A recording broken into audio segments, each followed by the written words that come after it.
பங்குனி உத்தரத்தன்னைக்கு விரதம் எப்படி இருக்கிறது, நம்ம கேட்ட வரம் டக்குன்னு கிடைக்கும் அப்படின்னு சொல்லுவாங்க. பங்குனி உத்தரத்தன்னைக்கு விரதம் இருந்து வரம் கேட்டால் கண்டிப்பாக நினைத்த காரியம் நடக்கும். பங்குனி உத்தரத்தில் விரதம் அப்படின்னாலே நம்ம ஒரு வேளை சாப்பிடாத இருந்து விரதம் இருக்கிறோமே, அந்த மாதிரி விரதம் அனுஷ்டிச்சு நம்மளுக்கு பிடிச்ச இஷ்ட தெய்வம், ஏன்னா அன்னைக்கு வந்து எல்லா தெய்வத்துக்கும் கல்யாணமான நாள் அப்படின்றதால நம்ம ஊரில் நம்ம வீட்டுக்கிட்ட எந்த கோவில் இருக்குதோ, சிவன் கோவிலோ இல்லை பெருமாள் கோவிலோ இல்லை முருகன் கோவிலோ, எந்த கோவிலாக இருந்தாலும் அங்கே போய் நாம் கல்யாண உற்சவம் கண்டிப்பாக நடக்கும்.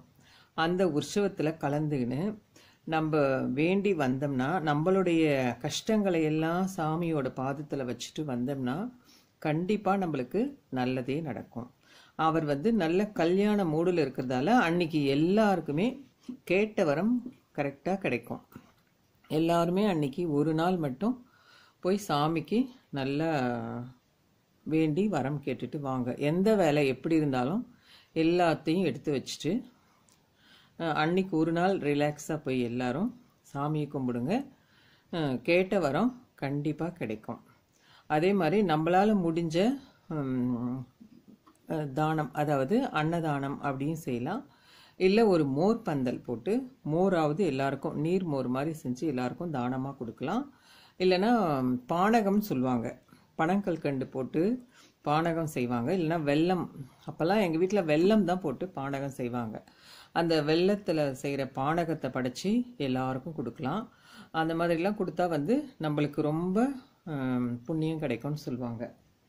நம்ம மனசில் என்ன நினச்சி செய்கிறோமோ அது அப்படியே நடக்கும்னு சொல்லுவாங்க. பானகம், மோர் இதெல்லாம் தானமாக கொடுத்தோம், நம்ம ஏதாவது வேண்டி கொடுத்தோம்னா அடுத்த பங்குனி உத்தரத்துக்குள்ளே நம்மளுக்கு எல்லாமே நிவர்த்தி ஆகிடும் அப்படின்னு சொல்லுவாங்க பெரியவங்க. நீங்களும் அதே மாதிரி ஃபாலோ பண்ணுங்க.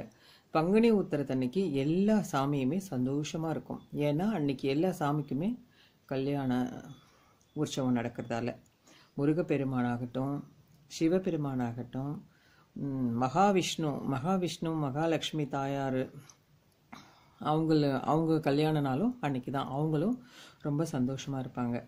நம்ம எந்த ஊரில் சிவனுக்கு, பெருமாளுக்கு, முருகனுக்கு எந்த கோவிலில் கல்யாணமோ அன்னைக்கு போய் கலந்துண்டு எல்லாரும் எல்லா வரமும் பெற்று நல்லா இருக்கணும்னு நானும் வேண்டிக்கிறேன். நீங்களும் வேண்டிக்கோங்க. நீங்களும் இதை ஃபாலோ பண்ணுங்க. நிறைய பேர் கேட்பீங்க, மேடம் எங்கள் ஊரில் கோவிலே இல்லை, நாங்கள் என்ன பண்ணுறது அப்படின்லாம் நிறைய கொஷின் இந்த மாதிரி வந்திருக்கு எனக்கு.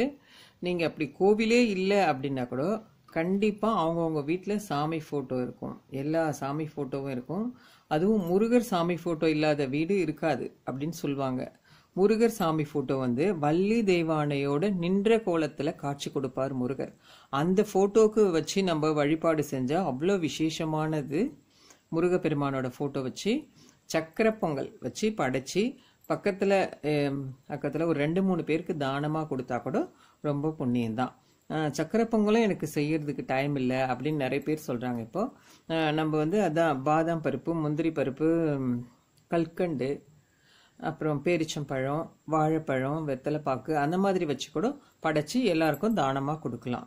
இது வந்து நீங்கள் பங்குனி உத்தரத்தன்னைக்கு என்னால் சக்கரை பொங்கல்லாம் செய்ய முடியலன்னா இதெல்லாம் கூட வச்சு தானமாக கொடுத்து பூஜை பண்ணி வழிபாடு செய்யலாம்.